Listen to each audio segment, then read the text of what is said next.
Global బెతేనియా Calvary ministry తరపున ఈ వారం యొక్క చివరి దినంలో మరొకసారి మీ అందరితో కూడా కలుసుకుని దేవుని యొక్క పరిశుద్ధమైన మాటలు ధ్యానించడానికి దేవుడు నాకు ఇచ్చిన మధురమైన అవకాశాన్ని బట్టి దేవునికి ప్రత్యేకమైనటువంటి వందనాలు తెలియజేస్తున్నాను.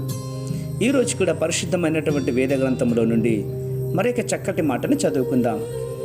కీర్తనల గ్రంథము 37వ అధ్యాయము 16వ వచనము నేను చదువుతున్నాను, దయచేసి గమనించండి. కీర్తనల గ్రంథము 37వ అధ్యాయము 16వ వచనము.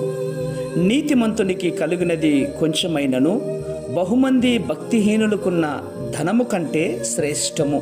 దేవునికి మహిమ కలుగునుగాక. ఎంత గొప్ప మాట అండి. మీరు ఎప్పుడైనా కూడా దుష్టులను గురించి, వారి అభివృద్ధి గురించి ఆలోచన చేశారా? తప్పకుండా చేసి ఉంటారు. అటువంటి వారిని బట్టి మీరు ఎప్పుడు కూడా చింతపడకండి, బాధపడకండి. ఎందుకంటే దేవుడు మన పక్షాన ఉన్నాడు కాబట్టి. అందుకే అంటున్నాడు, దేవుడు మన పక్షమునుండగా మనకు విరోధి ఎవడండి? ఖచ్చితంగా ఎవరూ ఉండరు. మనకెంత అవసరమో దేవునికి తెలుసు. దేవుని యొక్క సమస్తము ఐశ్వర్యము మనకు అందుబాటులో ఉంచాడుదండి.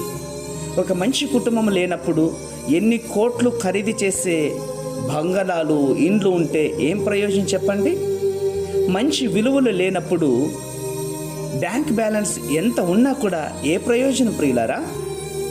ఎంతో కలిగి ఉండి కూడా దేవుడు లేకపోతే గనక, దేవునితో సహవాసం లేకపోతే, దేవునితో పాటు ఈ లోకంలో మనుషులను కలిగి ఉండటం శ్రేయస్కరమా? ఒక్కసారి ఆలోచన చేయి.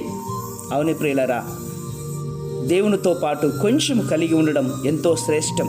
అందుకే దావీదు గారు చాలా స్పష్టంగా మాట్లాడుతూ ఉన్నారు, దేవుడు మనకు ఉంటే అంతకంటే గొప్ప ఆశీర్వాదం ఈ లోకంలో మరొక్కటి ఏమీ లేదు. కాబట్టి ఏది ఉన్నా ఏది లేకపోయినా దిగులు పడద్దు, చింతపడద్దు. అన్నిటికంటే మేలుగా నీ ఆరోగ్యాన్ని పాడు చేసుకోవద్దు. ఏది లేదు కదా అన్నటువంటి అవసరతలు బట్టి దేవునికి దూరం కాకుండానట్లుగా, ఇదిగో ఈ వారం యొక్క చివరి దినంలో, ఈ వారమంతా కూడా దేవుడు నిన్ను కంటికి రెప్పలా కాపాడి ఉన్నాడు. నీ ప్రయాణములలో, నీ పనిపాటులలో, నీ కుటుంబ వ్యవహారంలో, నీ ఉద్యోగంలో, అన్ని విషయాలలో దేవుడు నీ పక్షాన ఉండి అపవాదిని ఓడించాడు అన్న విషయాన్ని మర్చిపోవద్దు. కాబట్టి రేపటి దినములో నేను, నా కుటుంబము యెహోవాను సేవించదము అన్నట్లుగా కుటుంబ సమేతంగా దేవుని మందిరానికి వచ్చి దేవుడిచ్చే విలువైన ఆశీర్వాదాలకు పాత్రలుగా జీవిద్దాం. పరిశుద్ధమైనటువంటి మా ప్రియ పరలోకపు తండ్రి, నిజమే నాయన, నీతిమంతునికి కలిగినటువంటిది కొంచెమే చాలు. ఆ కొంచెములో నమ్మకంగా ఉండుటకు మీరు సహాయం చేస్తారన్న విశ్వాసంగా నమ్మొచ్చు. చిన్న ప్రార్థనను మా రక్షకులైన యేసయ్య నామమున అడిగి వేడుకుని పొందించున్నాము మా తండ్రి. ఆమేన్, ఆమేన్, ఆమేన్.